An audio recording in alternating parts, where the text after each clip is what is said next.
The dust on Kepler 438b had a way of getting into everything. Commander Elena Vasquez wiped her visor for the third time that hour, squinting at the mineral scanner in her gloved hands.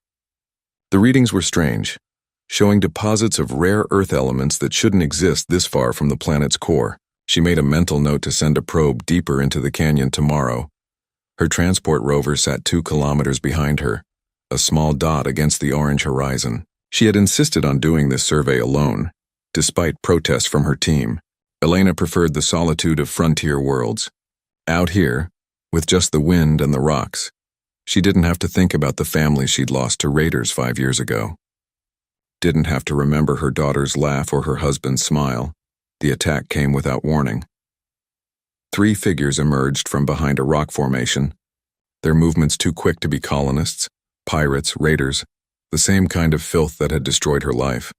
Elena's hand went to her sidearm, but a plasma bolt struck the ground near her feet before she could draw. The heat blast threw her backward, and she felt something crack in her ribs. Terran mining codes, one of them said in broken English, his translator struggling with the words, "Give us." Elena spat blood onto the orange dirt. Go to hell, another bolt, this time closer. The pain in her side exploded into agony. Through the haze, she could see them clearly now. Forgotti pirates, their gray skin marked with tribal scars. They were known for being thorough.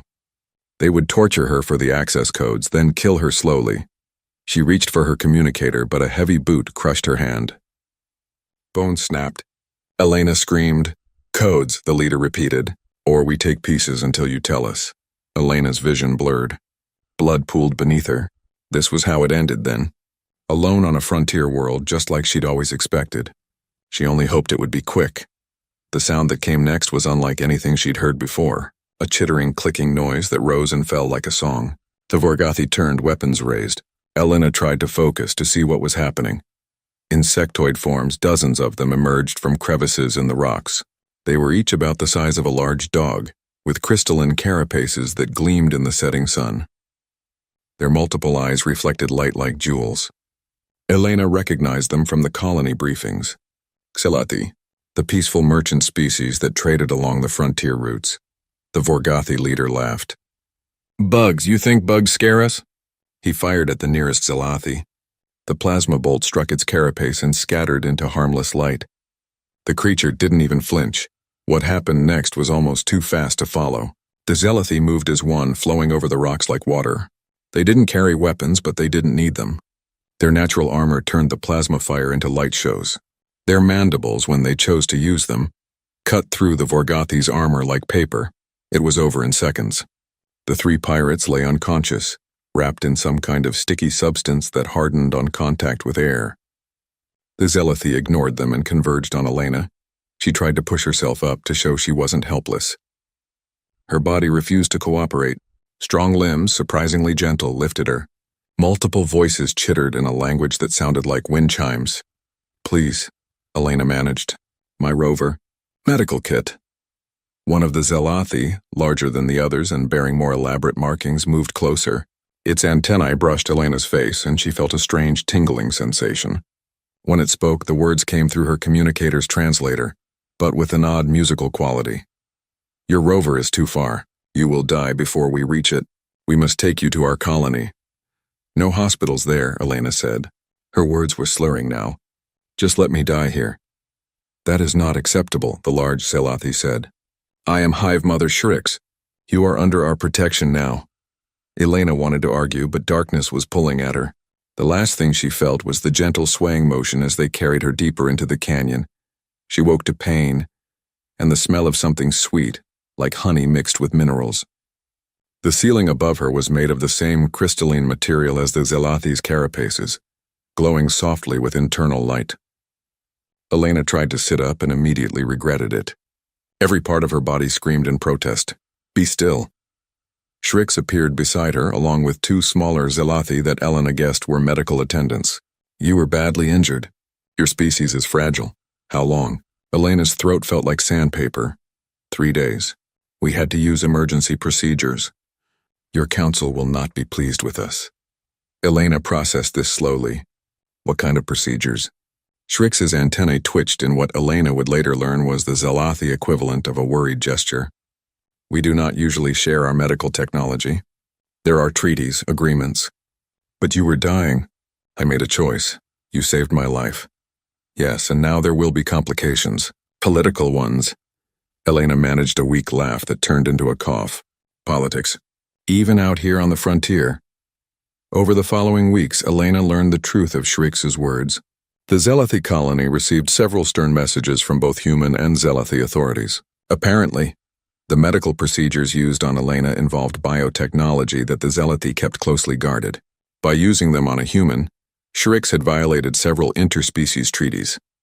Elena also learned that the Zelathi were nothing like she'd expected. They were peaceful, yes, but not weak. Their colonies functioned as perfect democracies, each member's voice equal in the hive mind communications. They had no weapons because they'd never needed them. Their natural defenses were enough to discourage most predators and pirates. Shrix visited Elena every day as she recovered. The hive mother was old by Zelathi standards, her carapace showing hairline cracks that spoke of centuries of life. She told Elena about her people's history, about the trade routes they maintained, about the children being born in the deeper chambers. "Why did you save me?" Elena asked one day. "You knew it would cause problems." Shrix's antennae swayed thoughtfully. "Because it was right. Your people have a saying, yes, about doing the right thing even when it is hard?" "We have several," Elena admitted. "Your species is young, violent, emotional, but also capable of great loyalty. I have watched humans at the trading posts. You form bonds that last lifetimes. You remember debts. These are rare qualities in the galaxy." Elena thought about her family, about the bonds that had been severed by violence. Sometimes those bonds get us killed. Perhaps. But a life without bonds is not worth living. 3 months after the attack, Elena was finally cleared to return to the human colony. Her ribs had healed along with her hand, though the doctors said she'd always have some stiffness in her fingers. The Zelathi medical technology had done its work well. On her last day in the colony, Elena asked to speak with Shrix privately. The hive mother led her to a chamber deep in the colony, where the walls glowed with bioluminescent patterns. "I need to give you something," Elena said. She pulled out a small metal disc from her pocket. It was her family crest, the only thing she'd kept from her old life.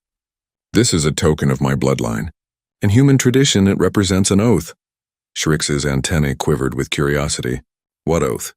Elena met the alien's multifaceted gaze. "If ever you call, I will answer. If ever you fall, I will stand. You saved my life when you had no reason to. You risked your own people's anger to help a stranger. I owe you a debt, Hive Mother Shrix. And humans always pay their debts. This is not necessary. We did what was right." "That's exactly why it's necessary."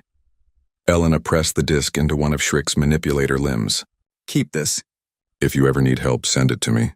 Anywhere in human space, I'll find a way to see it. And I'll come." Shrix held the small metal disc up to the light, studying the engraved symbol.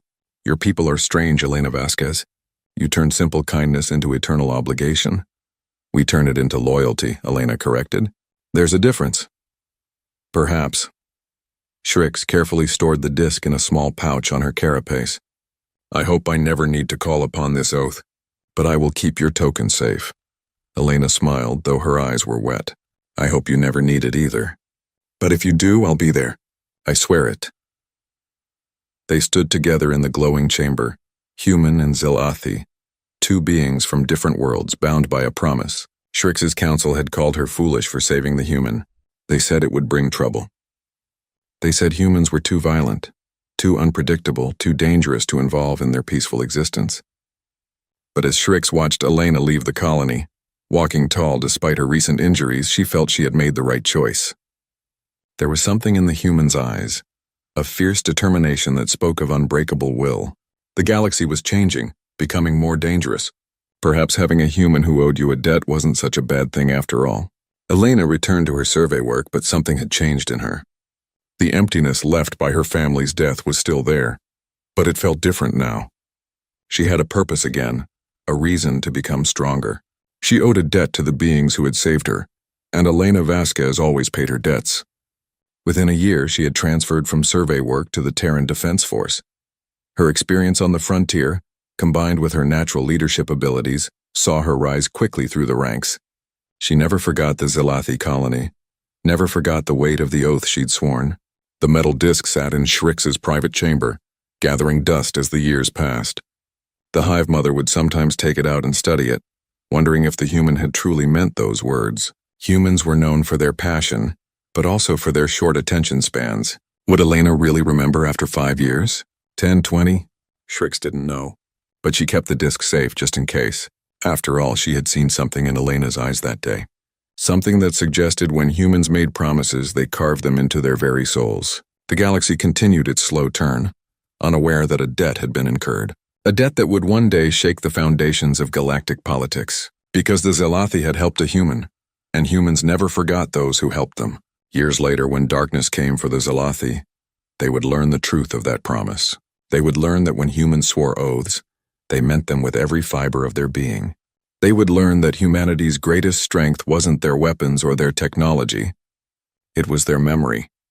16 years had passed since Shrix saved the human on Kepler 438b. The Hive Mother was old now, even by Zelathi standards. The cracks in her carapace had deepened and her movements were slower than they once were. But her mind remained sharp, and her concern for her people had only grown with age. The first disappearance happened along the Theta route, a trade corridor that the Zelathi had maintained for 3 centuries. The merchant vessel Crystal Song failed to arrive at its destination. Initial reports suggested engine failure, perhaps a navigation error. These things happened occasionally in the vastness of space. Then the second ship vanished, and a third, and a fourth Shrix stood in the colony's command chamber, surrounded by her council members. Holographic displays showed the trade routes that had been the lifeblood of their civilization.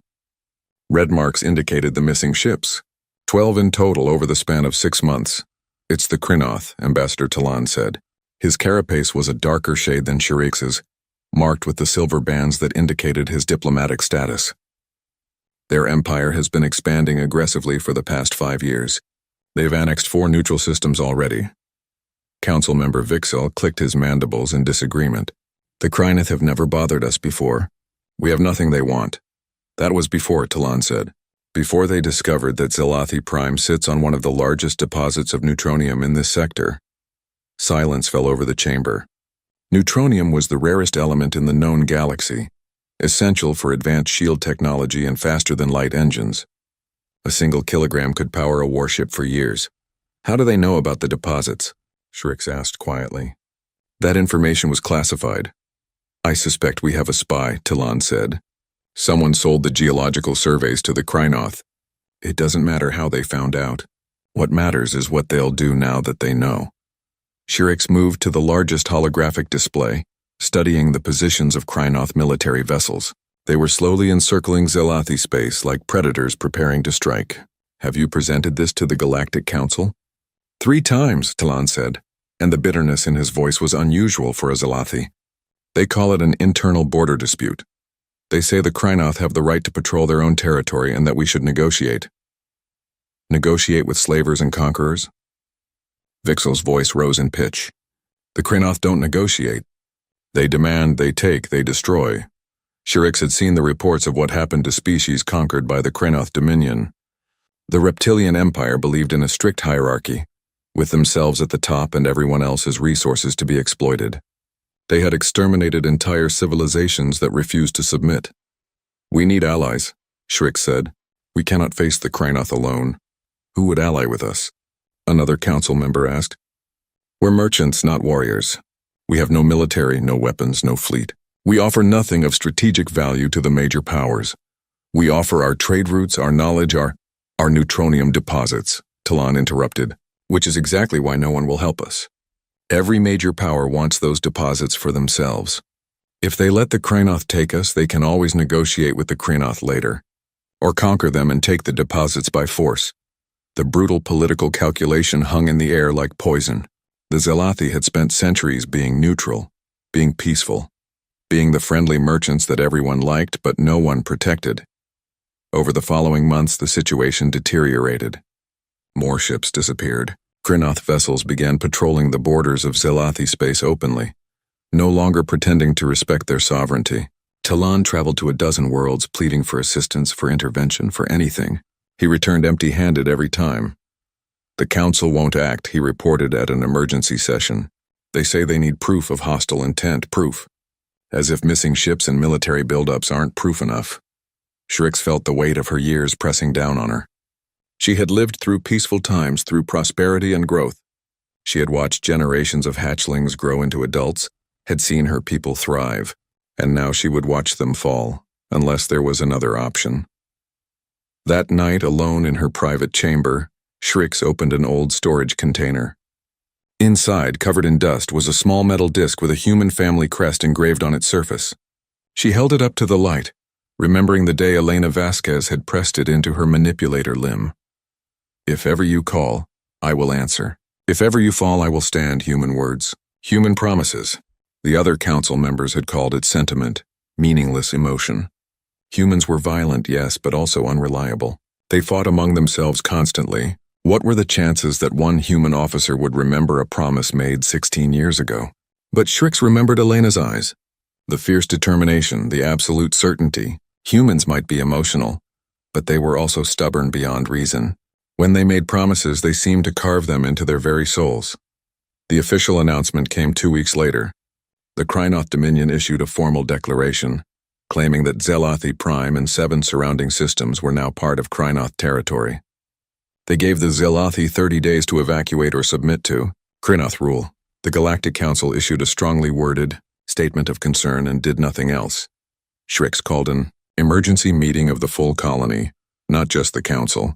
Thousands of Zelathi gathered in the great chamber, their carapaces gleaming under the bioluminescent lights. She told them the truth, holding nothing back. The Krynoth were coming. The council wouldn't help. They had no military, no weapons, no way to defend themselves. What can we do? A young Zelathi asked. We're not fighters. We've never been fighters. We can run, Vixel suggested. Abandon the colony, scatter to other worlds, hope the Krynoth lose interest. They won't, Talon said. They want the neutronium. They'll hunt us down, enslave us, force us to mine the deposits for them. That's what they do. Then we submit, another voice said.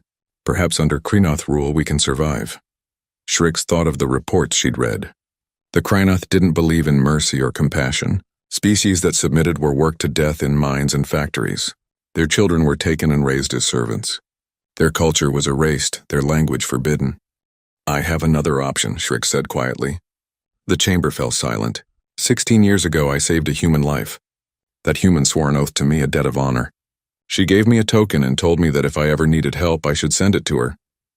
Murmurs spread through the crowd. Talon stepped forward. Hive Mother, with respect, that was 16 years ago. Humans are known for their short memories. What are the chances she even remembers you? I don't know, Shrix admitted. But I know we have no other options. The council has abandoned us. The major powers won't intervene. We have 30 days before the Krynoth arrive with their warships. One human can't stand against a fleet, Vixel said. Perhaps not. But humans are strange. They have concepts we don't fully understand. Honor, loyalty, debt. These things seem to matter to them more than logic or survival. And this human, Elena Vasquez, she looked me in the eyes and swore an oath. It's madness, someone in the crowd said. It's hope, Shrix countered. And hope is all we have left. The council voted. It was close, but ultimately they agreed. They had nothing to lose. If the human ignored the message, they were no worse off than before. If she responded, well, at least they could say they tried. Shrix spent hours crafting the message. She encrypted it with the highest level of security the Zelathi possessed. She included the coordinates of Elena's token, proof that this wasn't a hoax or scam, and at the end she added one single word in English. Help. She sent it through every channel she could access, broadcasting toward human space. The message would take days to reach the nearest human systems, maybe weeks to find its way to Elena specifically. If Elena was even still alive, if she was still in the military, if she remembered. So many ifs. The Krynoth didn't wait for their deadline. 3 days after Shrix sent the message, their fleet arrived at the edge of Zelathi space. 3 massive warships, each large enough to carry thousands of troops. They took up positions around Zelathi Prime and issued their demands. Submit or die. War Master Krathos commanded the Krynoth fleet from his flagship, the Bloodsword. He was a veteran of 30 conquest campaigns, his scales decorated with the symbols of defeated species.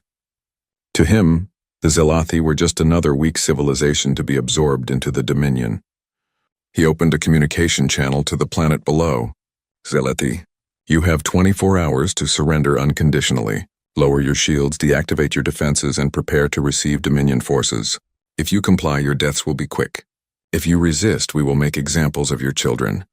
Talon, representing the colony in the negotiations, tried to buy time. We request more time to consider. This is a momentous decision. Kratos laughed, a harsh sound that echoed through the communication systems. You insects think you have a choice? We could crack your planet open like an egg. The only reason you're still alive is because we want the neutronium intact. But if you force us to fight, we'll take what we want from your ashes. The channel closed. 24 hours. Shrik sat in her chamber, holding Elena's token. No response had come from human space. Perhaps the message hadn't reached her. Perhaps Elena had forgotten. Perhaps humans didn't really honor their oaths the way they claimed. She should have felt despair, but instead she felt a strange calm. She had done everything she could. If this was the end of the Zelathi, at least they would face it with dignity. Talon entered the chamber. Hive Mother, the council is asking for your decision. Do we surrender? No, Shrik said. We wait. Wait for what? The human isn't coming. It's been days with no response. We wait, Shrix repeated, until the last possible moment. High above Zelathi Prime, Kratos prepared his forces for an easy conquest. The insects had no military, no weapons worth mentioning. This would be over in hours, and he would be celebrated as the commander who brought the neutronium deposits under Dominion control. He didn't know that a message was racing through human space at faster than light speeds. He didn't know that in a command center on Mars, a decorated admiral had just received the coordinates of a token she'd given away 16 years ago. He didn't know that humans never forgot their debts. The storm was rising, and soon the silence would fall. Admiral Elena Vasquez stood in the Mars Orbital Command Center, reviewing fleet deployment reports when her personal communicator chimed with an urgent priority flag. She almost ignored it. Command staff received hundreds of messages daily, most of them routine, but something about the encryption signature made her pause. The message was short.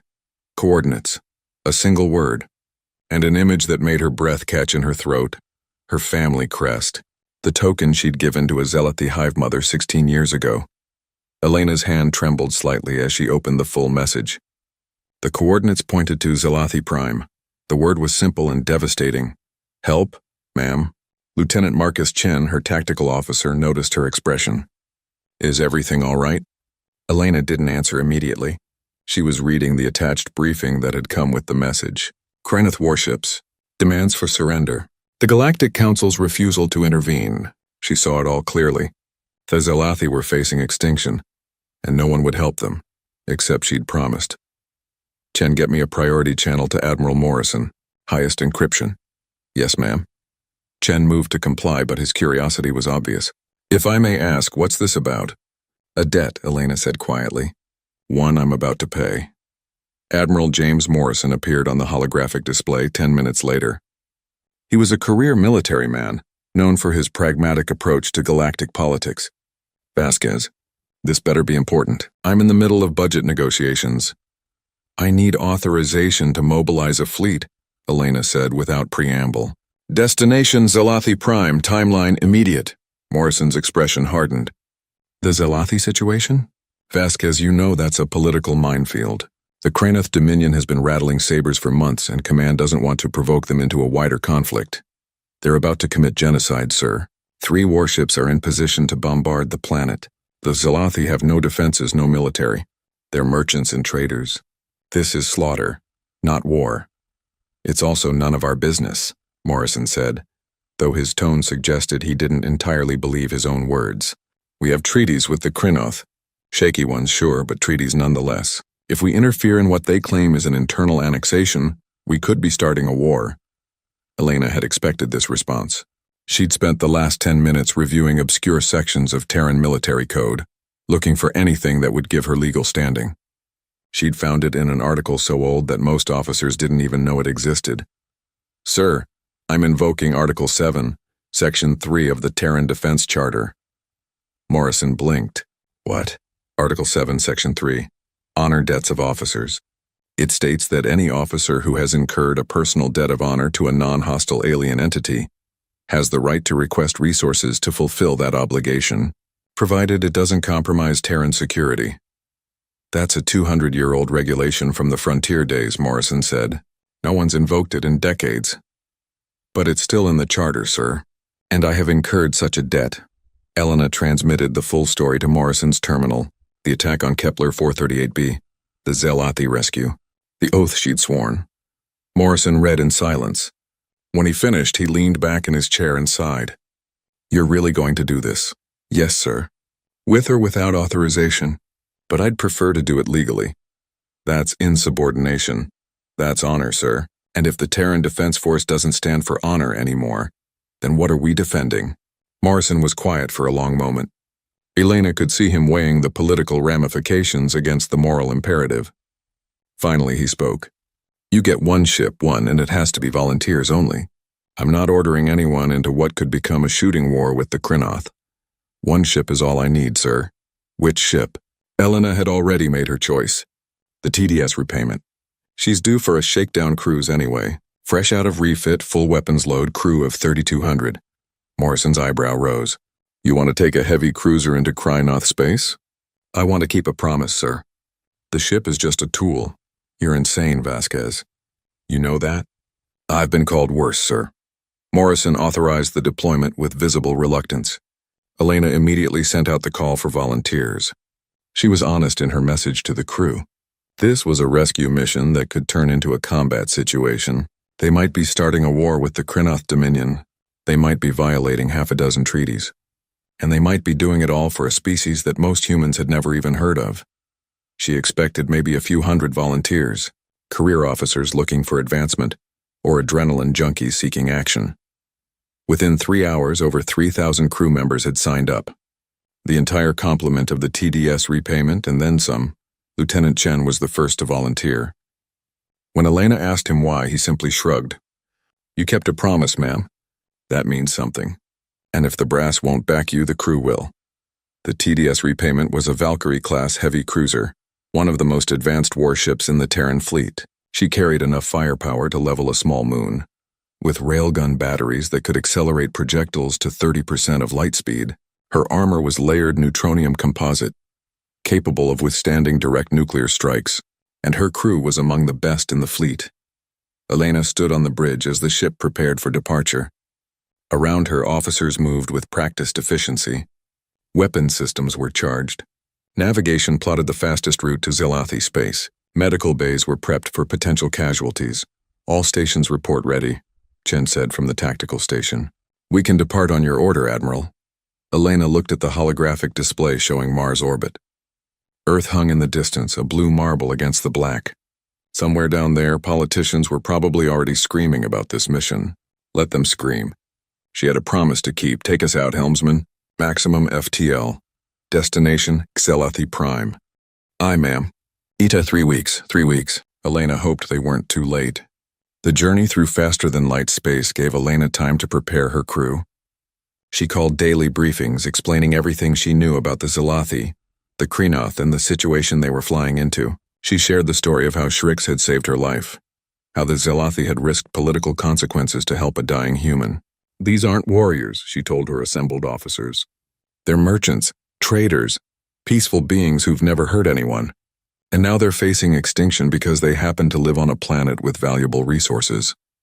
Why aren't other species helping them? Someone asked. Because it's not profitable, Elena said bluntly. The Galactic Council talks about peace and justice, but when it comes down to it, they only protect species that can offer something in return. The Zelathi can't, so they're being left to die. And we're different, another officer challenged. We're human, Elena said simply. We remember our debts. We keep our promises. That's what makes us different. She also trained them in the tactics they'd likely face. The Krynoth fought conventionally with overwhelming firepower and numerical superiority. They were good at it, having conquered dozens of systems, but they'd never fought humans before. Terran warfare is different from what the rest of the galaxy practices, Elena explained during a tactical session. We come from a world where we spent 10,000 years perfecting the art of killing each other. We know things about violence that most species never learned. Like what? Chen asked. Like psychological warfare, like fear. Like making the enemy question whether victory is worth the cost. Elena pulled up schematics of Terran weapon systems. Our railguns don't just destroy ships, they vaporize them. Our nuclear-pumped lasers don't just breach armor, they cook everyone inside. We don't fight to win territory. We fight to eliminate threats permanently. The officers were silent, absorbing this. Humans didn't talk about their violent history much around other species. It made them uncomfortable, made diplomacy harder. But Elena needed her crew to understand what they were capable of. If we engage the Krynoth, they're going to learn something the rest of the galaxy seems to have forgotten. Humans are peaceful by choice, not by nature, and when we choose violence, we're very, very good at it. The days passed in preparation, weapons drills, combat simulations, medical teams practicing mass casualty procedures. Elena pushed her crew hard, but she also made sure they understood why. This wasn't about conquest or resources. This was about keeping a promise. This was about showing the galaxy that honor still meant something. On the 18th day of transit, they received a message from Terran Command. Admiral Morrison's face appeared on the display and he looked tired. Vasquez, thought you should know. The politicians are losing their minds. Half of them want you court-martialed. The other half want to recall you immediately. Are you ordering me to turn back, sir? No. Technically, you're operating under Article 7, Section 3, which gives you autonomy. But Vasquez, be careful. If you start a war, I can't protect you from the consequences. Understood, sir. But if we don't show up, the Zelathi die. I can live with political consequences. I can't live with breaking my word. Morrison nodded slowly. Good luck, Admiral. Try not to get yourself killed. The channel closed. Elena returned to studying the tactical data on the Krynoth fleet. 3 warships against 1. Poor odds by conventional standards. But humans didn't fight conventionally. On the 20th day, they detected long-range scans of Zelathi Prime. The Krynoth warships were in blockade formation around the planet. There had been no bombardment yet, which meant the Zelathi were still alive. But Elena could see orbital defense platforms destroyed, debris fields indicating recent combat. Time to arrival? She asked. 47 hours, ma'am, the helmsman reported. All hands, this is Admiral Vasquez. Elena's voice echoed through every compartment of the ship. In 47 hours, we're going to arrive at Zelathi Prime. We're going to face 3 Krynoth warships, and they're not going to be happy to see us. Some of you might die. Some of you might never see Earth again. She paused, letting that sink in. But you volunteered for this mission knowing the risks. You chose to be here, and I need you to understand something. When we arrive, we're not just representing the Terran Defense Force. We're representing humanity. We're showing the galaxy what humans stand for. We're showing them that when we make promises, we keep them, no matter the cost. Silence on the bridge. Then Chen spoke up. Permission to speak freely, ma'am. Granted. We're with you, all of us. Let's go show these Krynoth bastards what happens when they mess with our friends. A chorus of agreement echoed from the other stations. Elena felt something warm in her chest. Pride maybe, or hope. The final hours passed in tense preparation. Every system was checked and double-checked. Every weapon was primed. Every crew member knew their role. The TDS repayment might be 1 ship, but she was crewed by humans who had chosen to be there, who had volunteered to risk everything for beings they'd never met. Approaching Zelathi Prime, the helmsman announced. Dropping out of FTL in 3 minutes. Elena stood and smoothed her uniform. All hands to battle stations. Weapons hot, shields maximum. When we come out of FTL, I want us ready to fight. Ma'am, Chen said quietly. What's our opening message? Elena thought about that. What do you say when you're about to start a war? What words adequately convey the weight of a promise kept, a debt paid? Tell them we touched their friends. That's all they need to know. 2 minutes to reversion.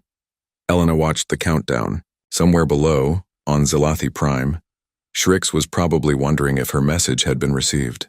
If the human had remembered. If help was coming. 1 minute. It was time to show the galaxy that humans never forgot their debts. Time to show the Krynoth what happened when you threatened someone under Terran protection. 30 seconds. Elena felt calm. This was right. This was what honor demanded. Reverting to normal space in 3, 2, 1. The TDS repayment dropped out of FTL directly between the Krynoth fleet and Zelathi Prime. Weapons charged, shields blazing, ready for war, and the silence began. The TDS repayment materialized in normal space with a burst of Cherenkov radiation that lit up every sensor in the system. On Zelathi Prime, thousands of beings looked up at their sky and saw hope arrive in the form of a human warship. War Master Kratos was in the middle of composing his final ultimatum to the insects below when his tactical officer interrupted. Commander, we have a contact. Single vessel, heavy cruiser configuration, Terran design. Kratos turned to the display, his scaled face showing confusion rather than concern. Terran, what are humans doing here? He opened a communication channel. Unidentified Terran vessel. You have entered Krynoth space without authorization. State your purpose or be fired upon. On the bridge of the repayment, Elena listened to the transmission with cold satisfaction. She'd spent 3 weeks planning this moment, considering every word, every gesture. The Krynoth needed to understand immediately that this wasn't a negotiation. Broadcast on all frequencies, she told her communications officer. I want everyone to hear this. The Krynoth fleet. The Zelathi below, everyone. The officer nodded. Channel open, ma'am. Elena's voice cut through space with absolute clarity. This is Admiral Elena Vasquez of the Terran defense ship repayment. You are ordered to withdraw from Zelathi space immediately. This system is under Terran protection. There was a pause. Then Kratos laughed. The sound was harsh, contemptuous. Admiral, I don't know what lies the insects told you, but this system is Krynoth territory. We claimed it through right of conquest. You have no jurisdiction here. Wrong, Elena said. 16 years ago, the Zelathi saved my life when I was dying on a frontier world. I swore an oath to them. They called for help, I came. That's all the jurisdiction I need. You came alone? Kratos sounded genuinely amused now. One ship against my fleet? Admiral, I respect your loyalty to the insects, but this is suicide. My 3 warships could tear your vessel apart. You're welcome to try, Elena said, but I'm going to give you one chance to leave peacefully. Withdraw your forces. Acknowledge Zelathi's sovereignty. Do it now and we can all walk away from this. Or what? Kratos challenged. You'll attack us? Start a war between our species over some worthless insects? Elena's eyes were cold. War Master Kratos, let me explain something about humans. We spent 10,000 years fighting each other on our home world. We perfected the art of violence long before we reached the stars. We know things about warfare that would give you nightmares. Threats don't frighten me, human. That's not a threat. That's a warning. Elena nodded to Chen. Tactical lock weapons on the lead Krynoth vessel. All batteries. Weapons locked, ma'am, Chen reported. His voice was steady, professional. Railguns charged. Missiles armed. Awaiting your order. Kratos saw the weapons lock indicators on his displays. For the first time, a hint of uncertainty crept into his voice. You wouldn't dare. Attacking us would be an act of war. You touched my friends, Elena said quietly. That was your act of war. She gestured to her communications officer. Before we begin, open a channel to Zelathi Prime. I want to speak to Hive Mother Shrix. A moment later, a familiar voice filled the bridge. It was older, more tired than Elena remembered, but unmistakable. Elena, is that really you? Hello, old friend, Elena said softly. Sorry I'm late. Had to travel across half the galaxy. You came. Shrix's voice carried wonder and disbelief. After all these years you remembered, I told you I would. Humans never forget their debts. Elena's tone hardened. Shrix, I need you to keep your people inside. Somewhere safe. This is going to get loud. What are you going to do? I'm going to teach the Krynoth a lesson about threatening beings under Terran protection. Elena closed the channel to Zelathi Prime and returned her attention to Kratos. The War Master was consulting with his officers, clearly trying to decide if the lone human ship was bluffing. Last chance, Elena said. Withdraw now. I think not, Kratos replied. All ships target the human vessel. Show them what happens to those who interfere with the Dominion. Elena had expected this, hoped for it even. The Krynoth needed to learn, and lessons taught gently were quickly forgotten. Tactical, she said. Commence firing sequence. Target the lead vessel's weapon systems first. I want them alive to spread the word. Aye. Ma'am, firing. What happened next would become legend across the galaxy. Before the first railgun slug left the repayment's barrels, Elena broadcast a single sound across all frequencies. 3 seconds of absolute silence. It echoed through the comm systems of every ship, every station, every receiver in the system. Then the gun fired. The railgun slug was a simple thing. A rod of tungsten carbide accelerated to 30% of light speed. It didn't need explosives or fancy guidance systems. At that velocity, kinetic energy was enough. The slug crossed the distance to the lead Krynoth warship in 0.3 seconds. It struck the vessel's forward weapons array and passed straight through, vaporizing everything in its path. The impact released energy equivalent to a small nuclear weapon. The Krynoth ship's entire forward section simply ceased to exist, replaced by a cloud of superheated plasma. Emergency klaxons shrieked across the Krynoth fleet. Kratos stared at his damage reports in disbelief. One shot had crippled his flagship. "Return fire," he screamed. "All weapons." The 2 undamaged Krynoth ships opened up with everything they had. Plasma cannons, missile salvos, particle beams. The barrage that hit the repayment would have obliterated any conventional warship. The repayement's shields flared bright blue, absorbing the impacts. Alarms sounded as power systems strained. But the neutronium composite armor held. The ship rocked but remained intact. Shield strength at 73%, Chen reported. All systems operational. "They hit harder than I expected," Elena admitted. "Recalibrating tactical assessment." She paused for 3 seconds of silence. "Target the second vessel. Full railgun barrage. Fire."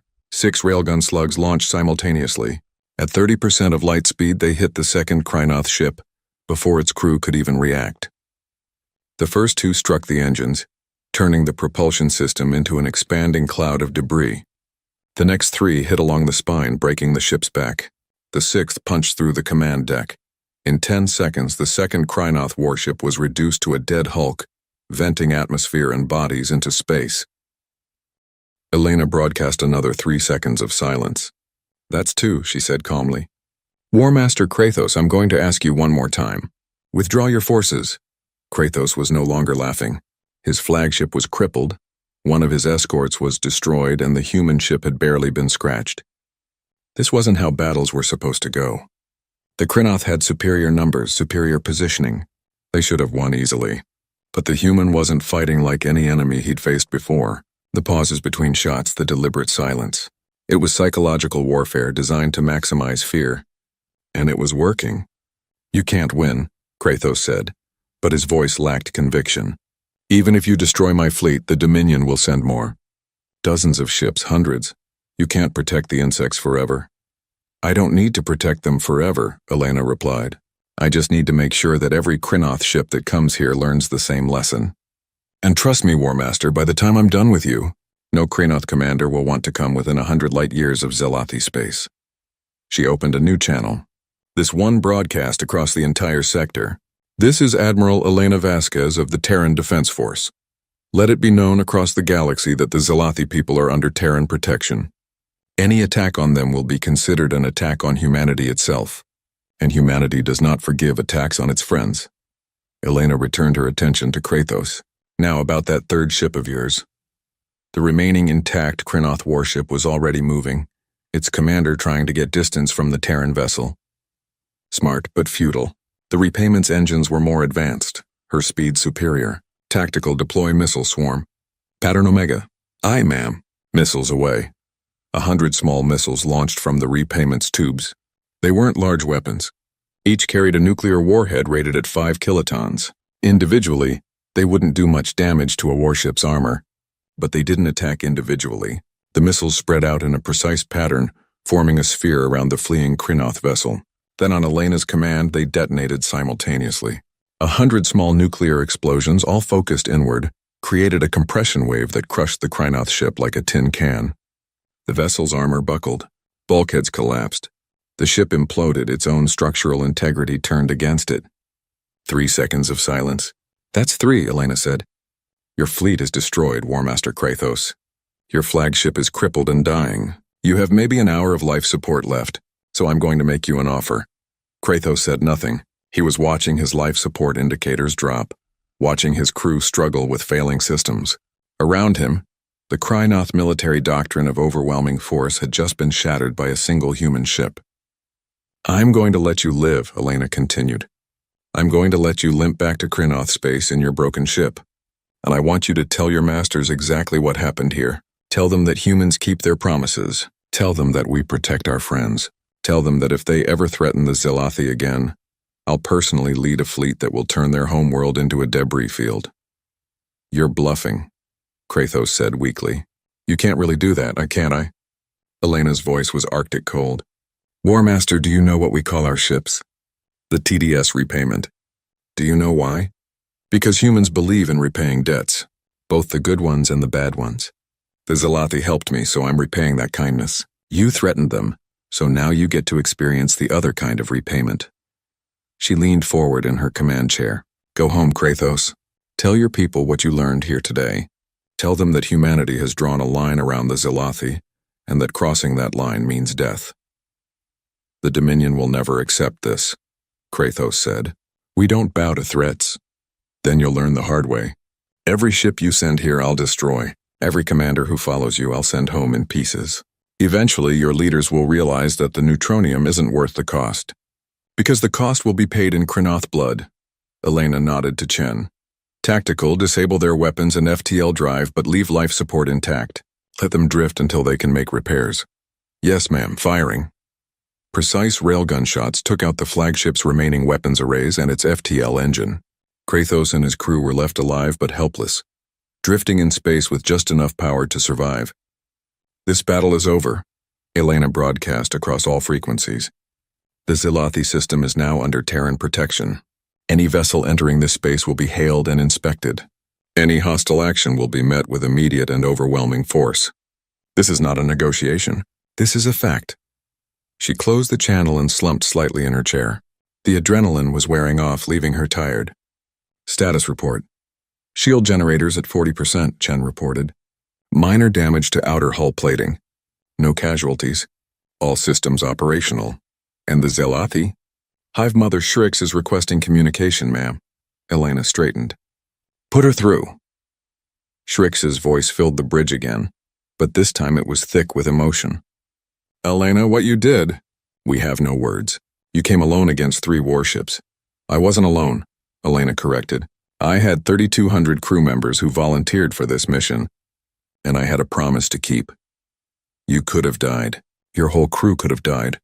Maybe, but we didn't, and now you're safe. Elena smiled slightly. Besides, I told you 16 years ago that I'd come if you called. Humans keep their promises, Shrix, always. There was a long pause. Then Shrix said something that would be recorded in both human and Zelathi history books. The galaxy thinks they know humans. They think you are violent, aggressive, dangerous. They are right about all of that. But they don't understand that human violence is selective. You save those who help you and you destroy those who hurt them. That is what makes you terrifying. We prefer reliable, Elena said. But terrifying works too.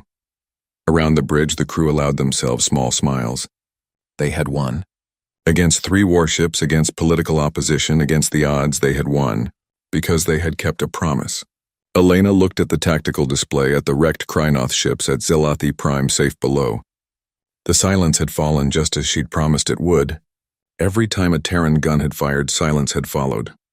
Silence for the fallen, silence for the debts paid, silence for the promises kept. The galaxy would remember this day. They would remember that humans didn't just talk about honor and loyalty. They proved it with action. They proved it with blood and steel and nuclear fire. They proved it by keeping their word. The aftermath of the battle rippled across the galaxy faster than light itself. Within hours, footage of the engagement had spread to every major system.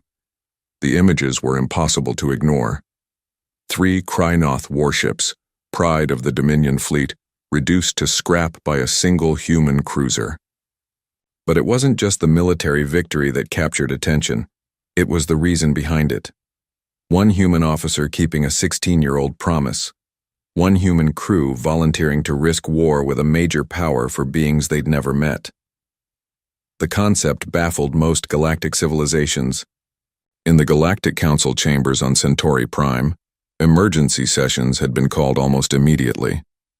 The council representatives gathered in their floating platforms, projections and physical beings alike, all focused on the crisis that humanity had just created. "This is an outrage," the Krynoth ambassador declared, his scales flushed dark with rage. "The Terrans attacked Dominion vessels without provocation, destroyed 2 warships, and crippled a 3rd. This is an act of war." Ambassador Chen Wei, representing humanity, stood calm and composed. She was Elena's cousin, which some saw as a conflict of interest, but she knew her people well, understood what had driven Elena to act. "Without provocation?" Chen Wei repeated. "Your fleet was preparing to bombard a peaceful world. You issued demands for surrender backed by threats of genocide, and you did all this to a species that has never harmed anyone." The Zelathi system was claimed through legitimate salvage rights, the Krynoth ambassador insisted. "Ancient Dominion treaties give us authority over unclaimed territories."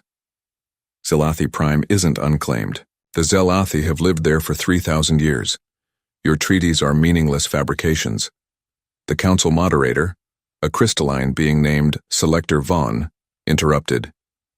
"The legality of Krynoth claims is not the immediate issue.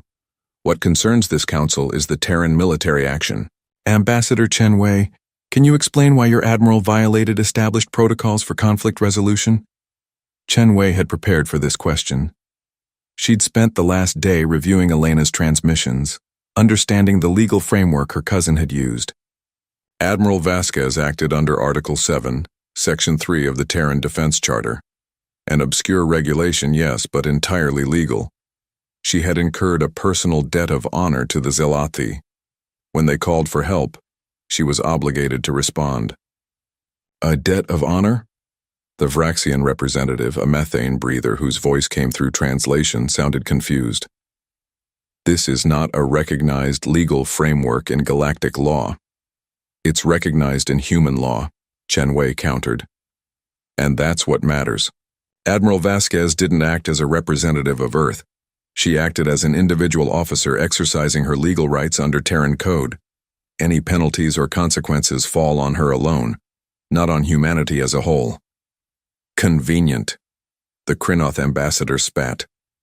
"You let one of your officers start a war, then claim she acted independently."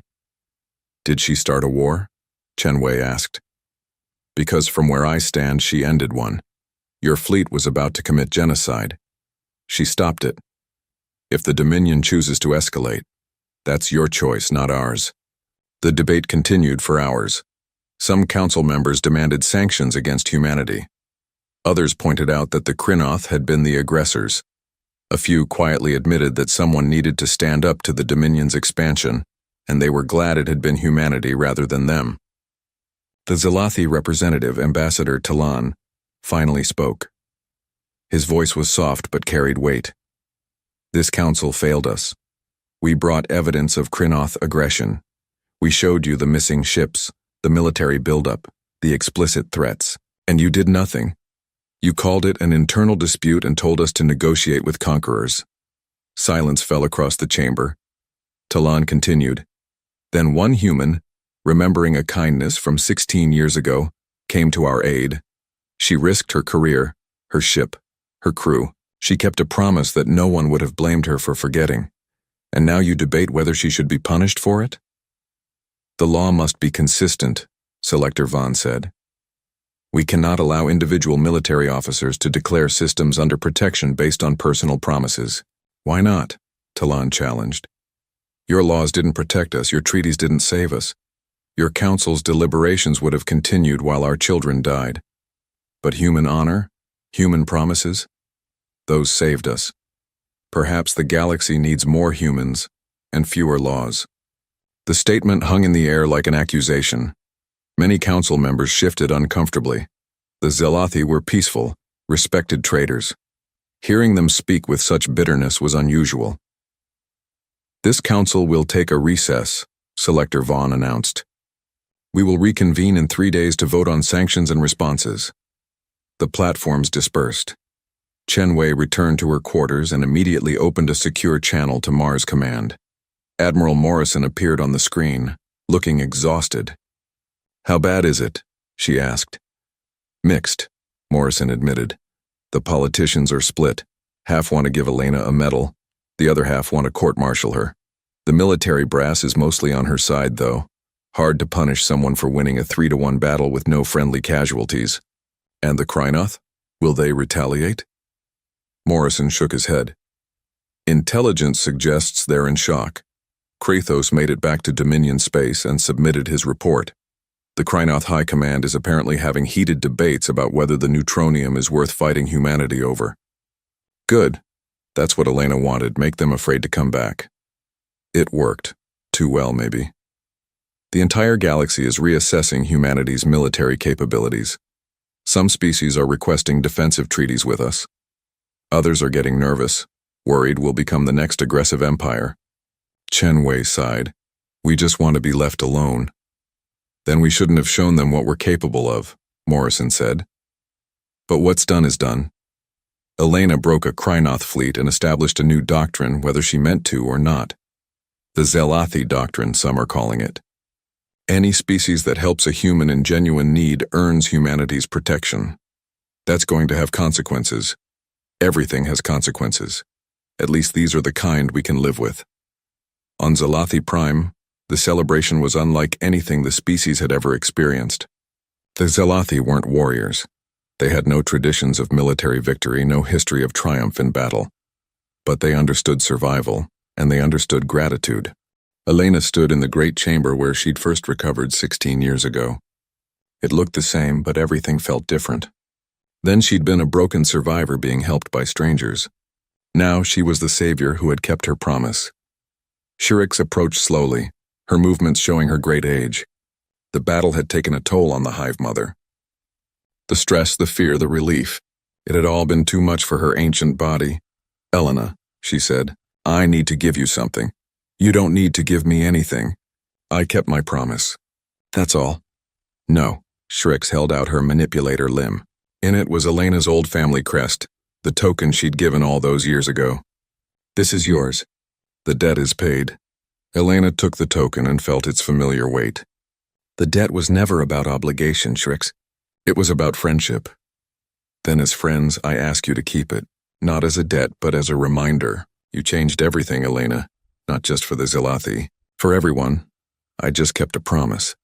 You showed the galaxy that promises matter. That honor exists. That some beings still fight for others without expecting reward. Shrix's antennae drooped.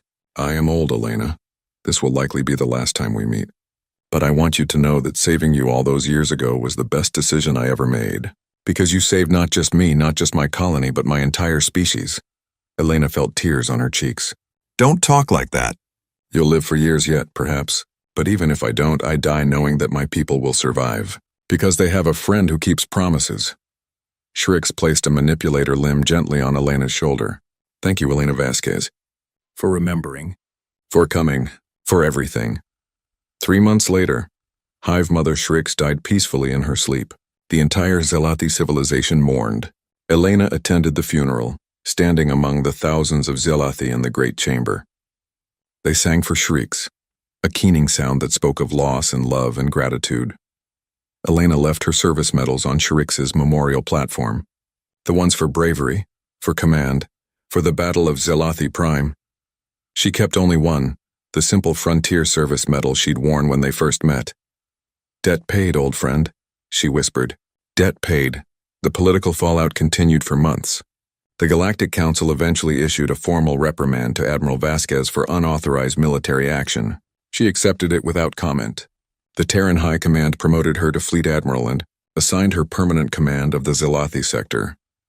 The TDS repayment was retired from active service and placed in permanent orbit around Zelathi Prime. It would serve as a garrison, a reminder and a promise. As long as that ship floated in their sky, the Zelathi knew they were protected. The Krynoth Dominion never returned to Zelathi space. They publicly claimed it was due to diplomatic negotiations and mutual respect for boundaries. Privately, military analysts saw the truth in Kratos' classified report. The War Master had written one line that summarized everything.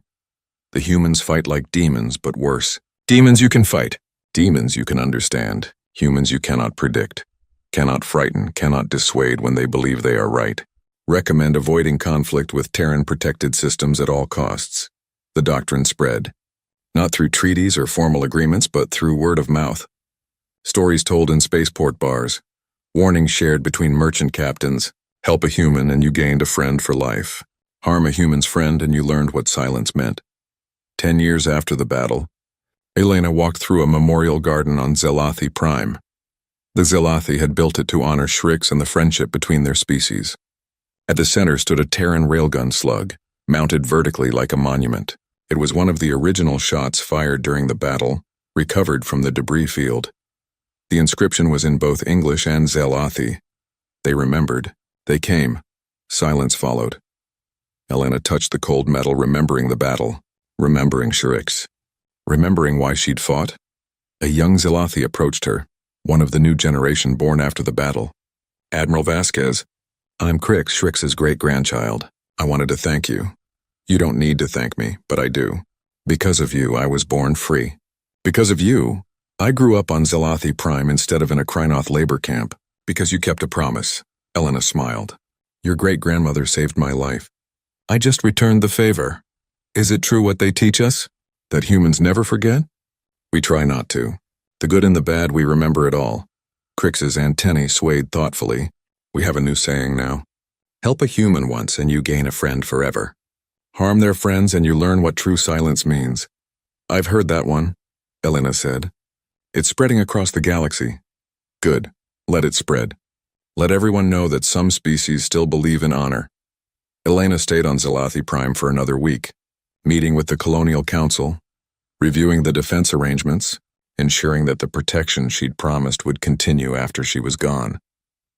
The Terran garrison was permanent now, staffed by volunteers who had heard the story and wanted to be part of it. Before she left, she visited Shrix's grave one last time. The memorial was simple, just a marker in the Zelathi style, but it was surrounded by offerings. Crystals, flowers from dozens of worlds, tokens from grateful beings across the galaxy. You'd be proud, Elena told the marker. Your people are thriving. Trade is up, the colony is growing, and no one dares threaten them anymore. The wind whispered through the memorial garden, carrying the scent of Zelathi flowers. I'm retiring soon, Elena continued. They want to make me an admiral of the entire fleet, but I think I've done enough. Time to let the next generation take over, but I wanted you to know that I kept my promise. Not just the immediate one, but the greater one. I made sure your people would be safe. Forever. She placed her final service medal on the grave.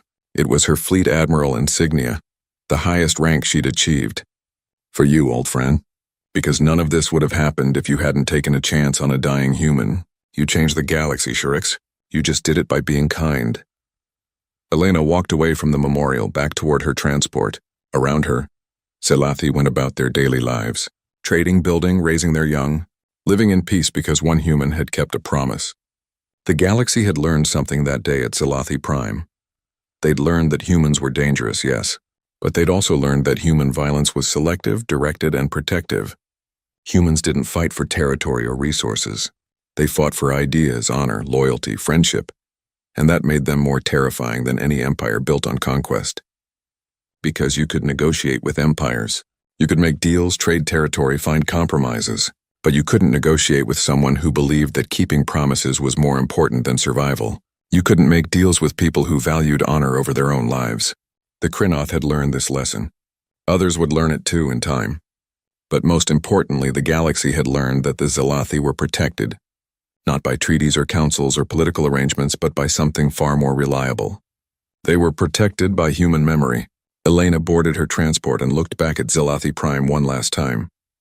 The planet glowed in its sun's light, peaceful and safe.